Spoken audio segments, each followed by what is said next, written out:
గౌరవనీయులు మైక్ ఇంకా మైక్ పెంచాలి, వాల్యూమ్ పెరగాలి.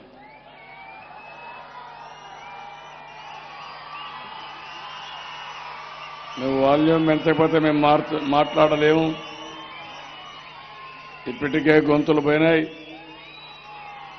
ఇంకొంచెం పెంచాలి. ఏం తమ్ముళ్ళు హుషారుగా ఉన్నారా? ఏమ్మా చెల్లెమ్మలు హుషారుగా ఉన్నారా? అందరూ గట్టిగా పెద్దలు గౌరవనీయులు ఢిల్లీ ముఖ్యమంత్రి గారు కేజ్రీవాల్ గారు ఇక్కడికి వచ్చారు. ఆయనకి గట్టిగా స్వాగతం పలకండి అందరూ. వారు ఢిల్లీ నుంచి వచ్చి మనకు సంఘీభావాన్ని తెలియజేస్తున్నారు. గట్టిగా చప్పట్లు కొట్టి మీరు స్వాగతం పలకాలి. వేదిక పడిన పెద్దలందరికీ ఈరోజు నేను జక్కంపూడికి వచ్చినప్పుడు నాకు అఖండ స్వాగతం దారంతా చూశాను. ఎన్నోసార్లు ఈ జిల్లా అంతా తిరిగాను, కానీ మీరు కూడా ఈరోజు రాజధానిలో భాగం.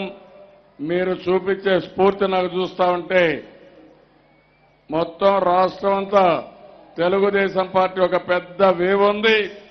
100% కాదు, 1000% మనమే వస్తున్నామని చెప్పి నేను మీకు తెలియజేస్తున్నా.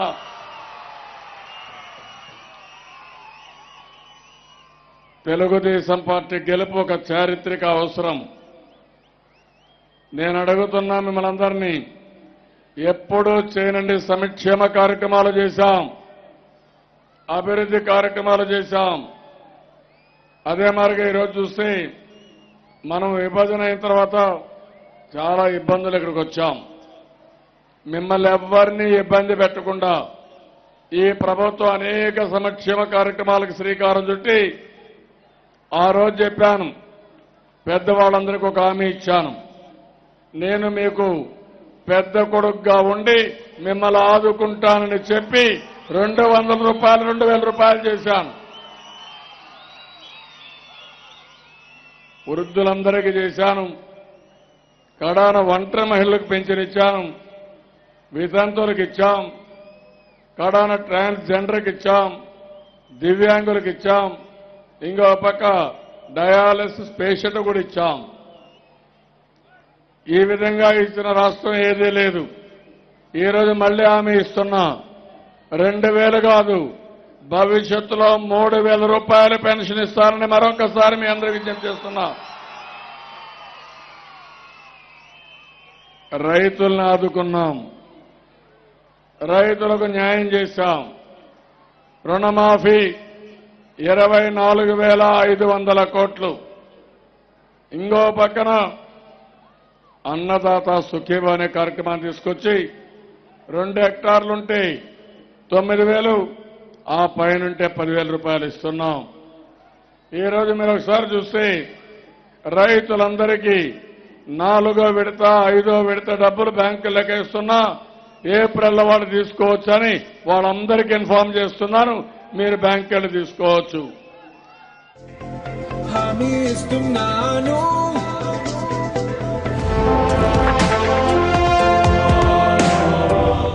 డాక్రా సంఘాలు నాకెప్పుడు కూడా చాలా సంతోషం. మా ఆడబిడ్డలు చూస్తా ఉంటే జెండా పట్టుకొని ఎక్కడికక్కడ నాకు స్వాగతం పలుకుతున్నారంటే నా జీవితంలో ఎప్పుడూ మర్చిపోలేను. ఈరోజే అనంతపురం నుంచి వచ్చాను. ఒక ముసలమ్మ నరసమ్మ జెండా పట్టుకొని డాన్స్ చేస్తా ఉంది. ఏం తల్లి ఏంటంటే, మా పిల్లలు నన్ను చూడలేకపోయారు, కానీ నా పెద్ద కొడుకు నువ్వే నన్ను చూశావు, అందుకే నేను మీతో ఉన్నానని ఆ తల్లి కృతజ్ఞతాభావంతో వచ్చిందంటే నాకెంతో ఆనందం కలిగింది. 5 సంవత్సరాలు పడ్డ కష్టం మర్చిపోయాను, చాలా ఆనందపడ్డాను. నిన్న ఒక ముసలావిడైతే నడవలేక చేతి కర్ర పెట్టుకుని అయినా పర్వాలేదు, ఈరోజు నా పెద్ద కొడుకు గ్రామానికి వచ్చాడు, నేను చూడాలని నేరుగా వచ్చి ఆ కర్రకి జెండా కట్టుకొని ఇంటింటికి పోయి చెప్తా ఉందంటే ఆవిడ్ని చూసినప్పుడు నాకు ఎంత ఆనందం కలిగిందంటే చాలా హ్యాపీగా ఫీల్ అయ్యా. నేనేం కోరుకున్నాను తమ్ముళ్ళు మిమ్మల్ని అందరి గురించి మా ఆడబిడ్డలు ఉన్నారు.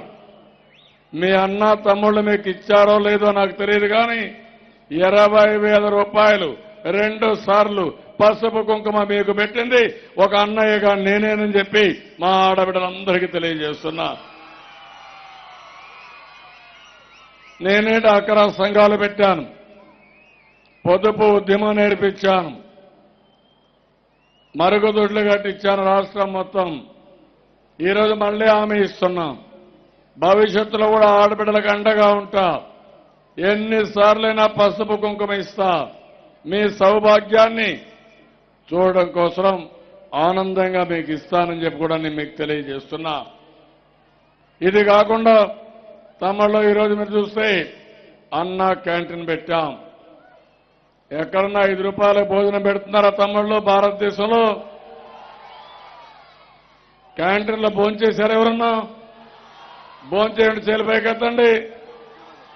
ఇక్కడ ఒక క్యాంటీన్ ఉంది, అన్నా క్యాంటీన్ ఉంది. తమ్ముళ్ళు ఎప్పుడైనా ఇంట్లో అలిగితే అన్నున్నాడు, నేను అన్నా క్యాంటీన్కి పోతాను, నేరుగా వచ్చి భోంచేయచ్చు. మళ్ళీ కోపం తగ్గినాక ఇంటికి వెళ్ళండి. కోపం తగ్గే వరకే భోజనం, తర్వాత మళ్ళా ఇంటికి వెళ్ళాలి. ఆనందంగా కుటుంబం ఉండాల్సిన అవసరం ఉంది. నాణ్యమైన భోజనం పెట్టాం. ఇంకో పక్కన మా ఆడబిడ్డలు పెళ్లిళ్ళు ఇప్పుడు 35,000, 40,000, 50,000 ఇస్తున్నాను. రేపటి నుంచి 1,00,000 రూపాయలు ఇచ్చి ఆడపిల్లలు అన్ని పెళ్లిళ్ళు నేనే చేస్తాను. నేను ఒక కుటుంబ పెద్ద. మీకేం తల్లిదండ్రులు గారాబం వద్దు, భయం వద్దు. ఆ పిల్లల పెళ్లిళ్ళు చేసే బాధ్యత నాదని మరొకసారి మీకు తెలియజేస్తున్నా. ఇదే విధంగా పేద పిల్లల చదువు బాగా చదువుకుంటే విదేశాలకు పంపిస్తున్నా. ఇక్కడే పిల్లలు మీరు ఒకటి గుర్తుపెట్టుకోవాలి. ఈరోజు నిరుద్యోగ భృతి 2,000 రూపాయలు ఇస్తున్నాను. పోయిన ఎన్నికల్లో యువతంతా బాబు రావాలి, జాబు కావాలంటే బాబు రావాలని రాష్ట్రం మొత్తం ప్రచారం చేశారు. ఈరోజు మీరు చేయాల్సింది మీ భవిష్యత్తు నా బాధ్యత. ప్రతి ఒక్కరి భవిష్యత్తు నా బాధ్యత. ఎవరిని కూడా ఇబ్బంది పెట్టనేను. మిమ్మల్ని ఆదుకుంటా, అండగా ఉంటా. అన్ని విధాల మిమ్మల్ని పైకి తీసుకొచ్చే బాధ్యత నాదని మరొక్కసారి కొండే అందరికీ తెలియజేస్తున్నా. ఒక రైతు గాని, ఒక చెల్లెమ్మ గాని, ఒక వృద్ధులు గాని, ఒక విద్యార్థి గాని మొత్తం మీ భవిష్యత్తుకి నేను పూచి ఇస్తున్నా, భరోసా ఇస్తున్నా. మిమ్మల్ని ఆదుకోవడానికి సిద్ధంగా ఉన్నానని మరొక్కసారి మీ అందరికీ తెలియజేస్తున్నా. ఈరోజు యువత గుర్తుపెట్టుకోవాలి, 15 లక్షల కోట్ల రూపాయలు మనకు పెట్టుబడులు వచ్చాయి. 3 సార్లు పెట్టుబడుల యొక్క సదస్సులు పెట్టాం. 30 లక్షల ఉద్యోగాలు వస్తాయి. కియా మోటార్ మొదలుకొని, అశోక్ లైలాండ్ మొదలుకొని, హీరో మోటార్ అన్ని మన దగ్గరికే వచ్చాయి. మళ్ళీ మీరందరికీ చెప్పాలి, యువత తమలో మీరు చెప్పాల్సింది, జాబు కావాలంటే బాబు మళ్ళీ మళ్ళీ గెలవాలి.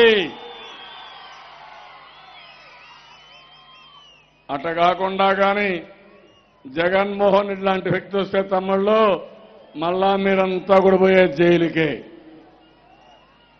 అతనికి రాజకీయం తెలియదు, పరిపాలన అనుభవం లేదు. దొంగ లెక్కలు రాయడం, అడ్డంగా దొరికిపోవడం తప్ప అతనికి ఏమీ తెలియని వ్యక్తి ఈ జగన్మోహన్ రెడ్డి అని చెప్పి కూడా నేను మీకు తెలియజేస్తున్నా. మన కష్టాల్లో వచ్చాం, ఇబ్బందుల్లో వచ్చాం. ఈరోజు నేను ఒకటే మీకు హామీ ఇస్తున్నాను. ఇక్కడ జక్కంపూడికి వచ్చానప్పుడు సరిగా లేవు, అవి చూశాను, అవన్నీ పూర్తి చేయమన్నాను. ఈరోజు ఈ జక్కంపూడిలో 8,608 ఇండ్లు, 7,572 ఇండ్లు పూర్తయినాయి. ఇంకా 736 పూర్తి కావాలి. ఇవన్నీ పూర్తి చేస్తాం. రెండోది, ఇక్కడే పక్కనే 8,476 ఇండ్లు కట్టాం. అందులో కూడా G+3 పెట్టాం. రెండు కలిసి 17,000 ఇండ్లు అవుతున్నాయి. 300 స్క్వేర్ యార్డ్స్ మీరు చూస్తే దగ్గర దగ్గర 3.5 లక్షలు అవుతుంది. దీనికి అదనంగా కరెంటు కానీ, డ్రైన్స్ కానీ, నీళ్లు కానీ అన్నిటి కూడా డబ్బులు అవుతుంది. ఈ రోజు నేను హామీ ఇస్తున్నా, మీ అందరికీ మీరెవ్వరు కూడా బకాయిలు ఒక్క పైసా కట్టక్కర్లేదు, ఉచితంగా మీకు ఇండ్లు ఇస్తున్నానని చెప్పి మీ అందరికీ హామీ ఇస్తున్నాను. మీ సొంత ఇంటి కల నేను నెరవేరుస్తా. అంత మునుపు అనుకున్నాం, నెలకేదైనా కడదాం అనుకుంటే పేదవాళ్ళు నెల నెలా కట్టాలంటే మీకు ఇబ్బందులు ఉంటాయి. అందుకే డిసైడ్ చేశాను, ఈ రోజు బకాయిలన్నీ మీరు ఎవరు అడిగినా ఒక్క పైసా కట్టద్దండి, పూర్తిగా రద్దు చేసే బాధ్యత, మాఫీ చేసే బాధ్యత నాదని మరొక్కసారి మీ అందరికీ హామీ ఇస్తున్నా. అందరూ హ్యాపీనా? ఆనందమా? 1000 కోట్ల రూపాయలు మీకు వస్తుంది తమ్ముళ్ళు. 16,000 ఇండ్లకు డబ్బులు మీరు చూస్తే 17,000 ఇండ్లకు 1000 కోట్ల రూపాయలు ఈ రోజే మీకు ఇస్తున్నానంటే అది నాకు మీ మీద ఉండే ప్రేమ, అవునా కాదా? ఎప్పుడన్నా ఊహించారా మీరు ఇవన్నీ? ఎప్పుడన్నా ఆలోచించారా చెల్లెమ్మల మీరంతా? అది నాకు పేదవాళ్లపై నుండే అభిమానం. నేను కష్టపడేది మీకోసం, మీ ముఖంలో ఆనందం చూడడం కోసం. ఇంకా ఎన్ని సంక్షేమ కార్యక్రమాలను ఇస్తాను, అదే సమయంలో అభివృద్ధి కూడా చేస్తాను. ఎందుకంటే సంక్షేమం అభివృద్ధి రెండు కళ్ళు నాకు. సంక్షేమం చేస్తూ అభివృద్ధిగా విస్మరిస్తే మనం దెబ్బతింటాం.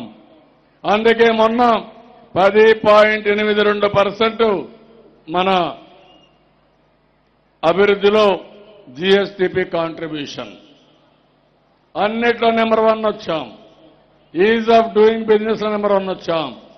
నేను ఒకటి ఆలోచిస్తున్నా, ఇక్కడ మీరు చూస్తే హై స్కూల్ కానీ, ఎలిమెంటరీ స్కూల్ కానీ, అదే మరిగా కమ్యూనిటీ హాల్ కానీ, ఇంకో పక్కన అర్బన్ హెల్త్ సెంటర్ కానీ, ఈ దగ్గర 1 లక్ష పాపులేషన్ ఇక్కడ ఉన్నారు. ఈ 1 లక్ష పాపులేషన్కి జనాభాకు మీకు ఏం కావాలో అన్ని పనులు చేపిస్తాను. మీకు ఉపాధి కల్పించడం, మీ ఆరోగ్యాన్ని కాపాడడం, మీ పిల్లల్ని బాగా చదివించడం, మీరు ఇక్కడుంటే ఒక ఆనందంగా ఉండడానికి ఏ వాతావరణం కావాలనో అవసరమైతే ఇంకా 10 రూపాయలు ఖర్చు పెట్టి ఒక ఆదర్శ కాలనీగా దీన్ని తయారు చేసే బాధ్యత నాదని మీకు తెలియజేస్తున్నా. ఇక్కడే బుడమేరుంది, దాన్ని బ్యూటిఫికేషన్ చేస్తాం. ఎక్కడికక్కడ ఒక ఆరోగ్యకరమైన వాతావరణాన్ని నేను క్రియేట్ చేస్తాను. అమరావతి మీరు చూస్తున్నారు, మన రాజధాని. మీరందరూ అమరావతిలో భాగస్వాములు. ఎక్కడికక్కడ ఫ్లైఓవర్లు వస్తాయి. ఈ పక్క నుంచి ఆ పక్క పోవాలంటే రేపు రాబోయే రోజుల్లో మీరు సిటీ సెంటర్లో ఉంటారు.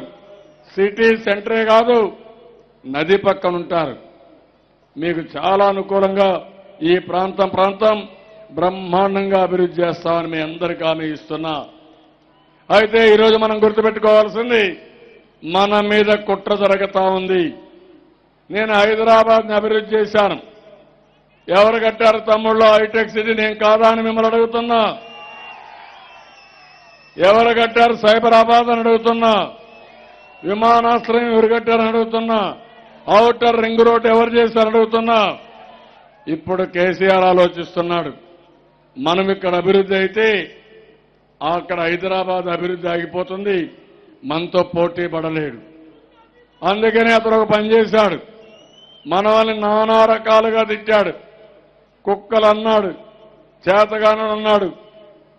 మనల్ని ఒక విధంగా కాదు, అన్ని విధాల ఇబ్బంది పెట్టాడు.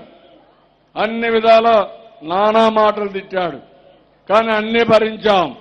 ఈరోజు మన రాష్ట్ర అభివృద్ధికి అడ్డం పడే పరిస్థితికి వస్తున్నాడు. పోలవరాన్ని అడ్డుకుంటున్నాడు. నాగార్జున సాగర్ అడ్డుకుంటున్నాడు, రాయలసీమకు నీళ్లు ఇవ్వడానికి వీల్లేదంటున్నాడు. కడాన మన అమరావతి అభివృద్ధి అయితే హైదరాబాద్ ప్రతిభ మంట కలుస్తుందని, తగ్గిపోతుందని ఈరోజు మన అమరావతి డెవలప్ కాకుండా కుట్రపడే పరిస్థితికి వచ్చాడు.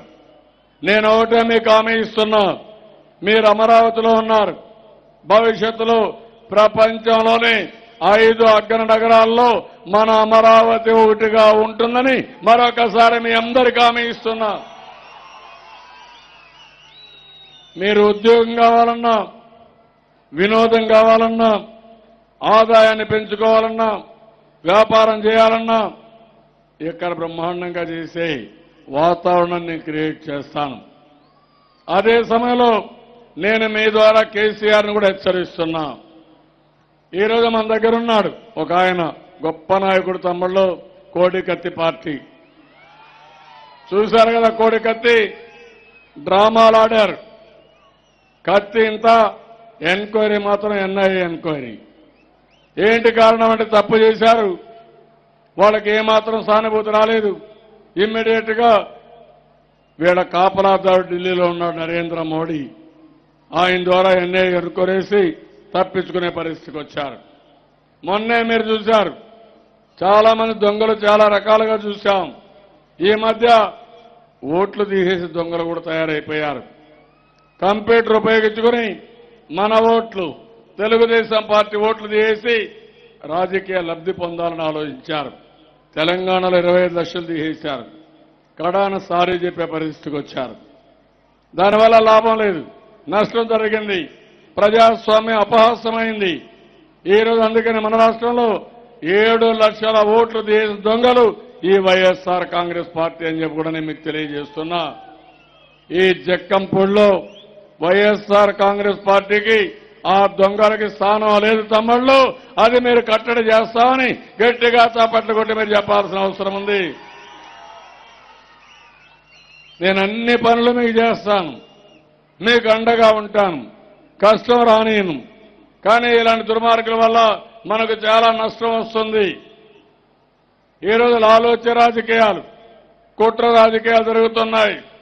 నరేంద్ర మోడీ ఒక పక్క, కేసీఆర్, జగన్, ఈ ముగ్గురు కలిసి ఈ దుష్ట శక్తులు మన మీద పడే పరిస్థితికి వచ్చారు. నేను అందుకనే ఒకటే మాట చెప్తున్నాను, నేను ఎవ్వరికీ భయపడను. బాంబులకే భయపడకపోతే వీళ్ళకు నేను భయపడతానా తమ్ముళ్ళు అని మిమ్మల్ని అడుగుతున్నా. ఇక్కడే ఢిల్లీ ముఖ్యమంత్రి కేజ్రీవాల్ గారు ఉన్నారు. వారు మనకు సంఘీభావాన్ని తెలియజేయడానికి వచ్చారు. ఆయన్ని కూడా ఇబ్బంది పెట్టారు. నరేంద్ర మోడీ ఎన్ని ఇబ్బందులు పెట్టాలనో ఢిల్లీలో కూడా ఇబ్బందులు పెట్టి ప్రభుత్వంలో ఆయన్ని పని చేయకుండా అడ్డుపడే పరిస్థితికి వచ్చారు. మన రాష్ట్రంలో మనకి ఇబ్బంది కలిగించారు, ఢిల్లీ రాష్ట్రంలో ఆయనకి ఇబ్బంది కలిగించి ఆయన్ని కూడా చాలా వరకు దెబ్బతీసే పరిస్థితికి వచ్చారు. ఇలాంటి సమయంలో ఫెడరల్ స్ఫూర్తి పూర్తిగా దెబ్బతింటా ఉంది. రాష్ట్రం, కేంద్రం రెండు కలిసి పనిచేయాలి. నరేంద్ర మోడీ హయాంలో ఈ రెండు కూడా కలిసి పనిచేసే పరిస్థితి లేకుండా పోయింది. దుర్మార్గంగా ప్రయత్నిస్తున్నాడు. ఏకపక్ష నిర్ణయాలు, దుర్మార్గమైన నిర్ణయాలు ప్రజాస్వామ్యాన్ని అపహాస్యం చేసే పరిస్థితికి వచ్చారు. ఈరోజు మీరు చూడండి, ఇన్కమ్ ట్యాక్స్ దాడులు చేస్తున్నారు. మన రాష్ట్రంలోనే కాదు, పక్కన కర్ణాటకలో, ఢిల్లీలో, అదే మరి వెస్ట్ బెంగాల్లో ఎక్కడైతే ప్రతిపక్షం ఉందో అక్కడ దాడులు చేసే పరిస్థితి వచ్చారు. వాళ్ళు రాజ్యాంగబద్ధంగా వచ్చిన ఇన్స్టిట్యూషన్స్ ని పూర్తిగా దుర్వినియోగం చేస్తున్నారు. నిన్న ఎన్నికల కమిషన్ ఒక దొంగలపై చెప్తే, నేరస్తులపై చెప్తే ఇమ్మీడియట్ డీజీని, ఎస్పీని మారుస్తారు. వాళ్ళకు ఏమాత్రం ఎన్నికల్లో సంబంధం లేని డీజీని మారుస్తారు, తప్పు చేయని ఎస్పీని మారుస్తారు. మొన్నే కడపలో మీరు చూశారు వివేకానందరెడ్డి. ఏం తమ్ముళ్ళు, వివేకానందరెడ్డి హత్య మీరందరూ ఫాలో అవుతున్నారా? ఏమమ్మా ఫాలో అవుతున్నారా మీరు? మేము అర్థం చేసుకుంటున్న వాళ్ళ చేతులు పైకెత్తండి. ఆ హత్య ఇంట్లో దొంగల పని అవునా కాదా? మీరేమంటారమ్మా, ఇంట్లో దొంగల పనవునా కాదా? దాన్ని తప్పించుకోవడానికి తప్పులపైన తప్పులు చేస్తున్నారు. ఇవన్నీ కూడా మీరు అర్థం చేసుకోవాల్సిన అవసరం ఉంది. ఒక అరాచక శక్తులు వీళ్ళు, ఈ రాష్ట్రాన్ని భ్రష్టు పట్టించే వ్యక్తులు. అందుకే నేను మిమ్మల్ని అందరినీ కోరుతున్నాను, మీలో ఒక చైతన్యంతో ముందుకు పోయి రేపు జరిగే ఎన్నికల్లో ఇలాంటి పార్టీలకు బుద్ధి చెప్పాల్సిన అవసరం ఉంది. ఇక్కడ ఈ నియోజకవర్గానికి వచ్చినప్పుడు ఇక్కడ ముఖ్యంగా గొల్లపూడి గ్రామ ప్రజలకు కూడా పేదలకు ఇళ్లు కావాలన్నారు. వాళ్ళందరికీ ఇళ్లు ఇస్తాం. కృష్ణా నదిలో ఫిల్టర్ పెట్టి ఇక్కడ అందరికీ ఫిల్టర్ నీళ్లు ఇవ్వాలన్నారు. అది కూడా ఇస్తాం. ఓపెన్ డ్రైన్ నిర్మాణం చేయమన్నారు. అది కూడా చేస్తాం. ముస్లింలకి మసీద్ నిర్మాణం, మదర్సాకి స్థలం కేటాయించమన్నారు. అంగన్వాడీ బిల్డింగులు, జూనియర్ కాలేజీ, చర్చ్ కానీ అదే మరి దేవాలయాలు కానీ ఇవన్నీ కూడా నిర్మాణం చేసి మిమ్మల్ని పూర్తిగా ఆదుకుంటాం. 6 కోట్ల రూపాయలు రిజర్వాయర్కి కూడా శాంక్షన్ చేశామని చెప్పి నేను మీకు తెలియజేస్తున్నా. ఇది కాకుండా మైలవరం నియోజకవర్గం ఒక మంచి నియోజకవర్గం. ఒక పక్క నాని ఎంపీ, ఇంకో పక్క దేవినేని ఉమామహేశ్వరరావు మీ ఎమ్మెల్యే, మంత్రి, నదుల అనుసంధానం చేసిన వ్యక్తి ఉమామహేశ్వరరావు. ఈరోజు జిల్లాలో గోదావరి కృష్ణా అనుసంధానం వల్ల ఎండాకాలం కూడా కృష్ణాలో నీళ్లున్నాయంటే ఆ అనుసంధానం యొక్క ప్రతిఫలమేనని చెప్పి కూడా నేను మీకు తెలియజేస్తున్నా. ఇక్కడికి వచ్చినప్పుడు ఎస్సీలకు, ఎస్టీలకు, బీసీలకు, మైనార్టీ, కాపు అందరూ కలిసి 320 కోట్ల రూపాయలు ఖర్చు పెట్టాం. ఇండ్లయితే ఇక్కడ 17,000 ఇండ్లు ఇచ్చాం. ఇంకొక గ్రామీణ ప్రాంతాల ఇండ్లు ఇచ్చాం. 11,409 మందికి ఇంటి జాగాలు ఇచ్చాం. ఇంకో పక్క ఇంటింటికి నీళ్లు ఇవ్వడానికి 187 కోట్ల రూపాయలతో ఖర్చు పెట్టాం. ఒక లిఫ్ట్ ఇరిగేషన్ చింతలపూడి వస్తుంది. మొత్తం మైలవరం అంతా నీళ్లు వస్తాయి. ఈ ప్రాజెక్టు వల్ల ఇక్కడ కరువు అనే మాట లేదు. 5,000 కోట్ల రూపాయలు ఖర్చు పెట్టి మైలవరం కానీ పశ్చిమ తాలూకాలకి నీళ్లు తెచ్చే బాధ్యత, గోదావరి నీళ్లు తీసుకొచ్చే బాధ్యత ఈ ప్రభుత్వాన్ని చెప్పి కూడా మీకు తెలియజేస్తున్నా. ఇంకో పక్కన 22 లిఫ్ట్ ఇరిగేషన్ లాక్స్ అన్ని కూడా కంప్లీట్ చేశాం. జాబ్ మేళా పెట్టి 4,000 మందికి ఉద్యోగాలు ఇచ్చాం. పవిత్ర సంగమానికి ఒక 54 కోట్లు ఖర్చు పెట్టాం. ఎన్టీపీఎస్ ఇక్కడిని 5,300 కోట్లతో ఈరోజు ఎన్టీపీఎస్ ప్లాంట్ కూడా పెట్టాం. ఇప్పుడు ఇక్కడ అడుగుతున్నారు కొన్ని పనులన్నీ. రాబోయే రోజుల్లో 10,000 మందికి ఇంటి జాగాలు ఇవ్వాలని, ఇండ్లు కట్టివ్వాలని. అదే మరి ఇక్కడ జక్కంపూడిలో JNURM కాలనీలో వాటర్ ట్యాంక్ కావాలని, దీన్ని కూడా పైప్ లైన్ వేయాలని, పాత పైప్ లైన్లు ఉన్నాయని, కొత్త వేయాలని అని కోరారు. తప్పకుండా శాంక్షన్ చేస్తున్నానని చెప్పి కూడా నేను మీకు తెలియజేస్తున్నా. ఇప్పుడే పవిత్ర సంగమం దగ్గర ఐకానిక్ బ్రిడ్జ్ వస్తా ఉంది, కూచిపూడి బ్రిడ్జ్ వస్తుంది. అది వస్తే రాజధానికి శుభ్రంగా 2 కిలోమీటర్లు మీరు వెళ్ళిపోయే అవకాశం వస్తుంది. అది తొందరలోనే 1.5 yearలో పూర్తి చేసే బాధ్యత నాదని మరొకసారి మీ అందరికీ హామీ ఇస్తున్నా. 66,000 మంది, ఈరోజు 66,000 రూపాయలు కొంతమంది జక్కంపూడిలో ఇచ్చారు. నేను అందుకని అనౌన్స్ చేశా, ఈ రోజు నుంచి ఎవరైతే డబ్బులు కట్టాలో అన్ని బకాయిలు రద్దు చేసి మీకందరికీ ఉచితంగా ఇళ్లు కట్టించి అందులో కూడా అన్ని వసతులు కల్పించి మళ్ళా ఉపాధి కల్పించే బాధ్యత నేను తీసుకుంటానని చెప్పి కూడా నేను మీకు తెలియజేస్తున్నా. భవిష్యత్తులో కృష్ణా నది పైన ప్రకాశం బ్యారేజ్ ఉంది, దీనిపైన వైకుంఠపురం బ్యారేజ్ వస్తా ఉంది, కిందన చోడవరం బ్యారేజ్ వస్తా ఉంది, మధ్యలో 4-5 ఫ్లైఓవర్ బ్రిడ్జెస్ వస్తున్నాయి. మన సిటీ ఆఫ్ కెనాల్స్ కింద, భవిష్యత్తులో సిటీ ఆఫ్ బ్రిడ్జెస్ కింద అది కూడా ఐకానిక్ బ్రిడ్జెస్ కట్టి ఒక అందమైన నగరాన్ని మనం నిర్మాణం చేసుకోబోతున్నాం. ఇది చాలా కీలకమైన ఎన్నికలు. నరేంద్ర మోడీ నమ్మక ద్రోహం చేశాడు. కేసీఆర్ మన అభివృద్ధికి అడ్డం పడుతున్నాడు. జగన్మోహన్ రెడ్డి కుట్ర రాజకీయాల్లో అవినీతికి పాల్పడి కేసులకు భయపడి మన రాష్ట్రాన్ని తాకట్టు పెట్టే పరిస్థితికి వచ్చాడు. నేను అందుకనే మిమ్మల్ని అందరినీ ఒకటే కోరుతున్నా, రేపు ఎన్నికల్లో వైఎస్ఆర్ కాంగ్రెస్ పార్టీని చిత్తుగా ఓడించి మళ్ళీ 25 పార్లమెంటుకు 25 పార్లమెంట్లు 175 అసెంబ్లీకి 175 అసెంబ్లీ గెలిపించాలి. అప్పుడే మనందరికీ పనులు అవుతాయి. ఢిల్లీలో ఏం చెప్పినా జరుగుతుంది, మనం చేయించుకునే అవకాశం వస్తుంది. ఇక్కడ అభ్యర్థుల విషయం చూడండి. నాని పైన పోటీ చేసే అభ్యర్థి ఎప్పుడన్నా పేరున్నారా తమ్ముళ్ళు? మిమ్మల్ని అడుగుతున్నా. ఎక్కడి నుంచి వచ్చాడు? హైదరాబాద్ నుంచి వచ్చాడు. అదే మరిగా అంతర్జాతీయ నేరస్తుడు. ఈ మన రాష్ట్రంలోని నేరస్తుడితోనే మనం తలపట్టుకుంటున్నాం జగన్మోహన్ రెడ్డితో. ఆయనతో ఇంకొక నేరస్తుడు దొరికాడు తోడు. ఇంకొక పైన ఎమ్మెల్యేగా ఉన్నాడు. ఆయన ఈ ప్రాంతం వాడా తమ్ముడు అని మిమ్మల్ని అడుగుతున్నా. ఆయన్ని దిగుబడి చేసుకున్నారు. ఈయన జగన్మోహన్ రెడ్డి సిబిఐ నేరాల్లో భాగస్థుడంతా. అంటే ఈ జగన్మోహన్ రెడ్డికి నేరస్తులు తప్ప కేసులు లేని వాళ్ళు ఎవ్వరూ దొరకరు. నేను అడుగుతున్నా మిమ్మల్ని అందరినీ, వాళ్ళ చరిత్ర ఒకసారి మీరు చూడాలి. 31 కేసులుండే వ్యక్తి, చట్టంలో ఎన్ని నేరాలుంటే అన్ని నేరాలు బుక్ చేసిన వ్యక్తి ఈ జగన్మోహన్ రెడ్డి. ఆయన వెనకాల ఉండేవాళ్ళు కూడా అందరూ నేరస్తులు. మనకు నేరస్తులు కావాలన్నా, మన ప్రాంతానికి చెడ్డ పేరు రావాలన్నా, అందుకే అడుగుతున్నా, రేపు జరిగే ఎన్నికల్ని ఈ నేరస్తుల్ని చిత్తుగా ఓడించి భూస్థాపితం చేయాల్సిన బాధ్యత మీ అందరిపైన ఉందని మరొక్కసారి మిమ్మల్ని అందరినీ కోరుకుంటూ, ఈరోజు ఇంకా చాలా మీటింగ్లు ఉన్నాయి. మీ ఉత్సాహం చూసా.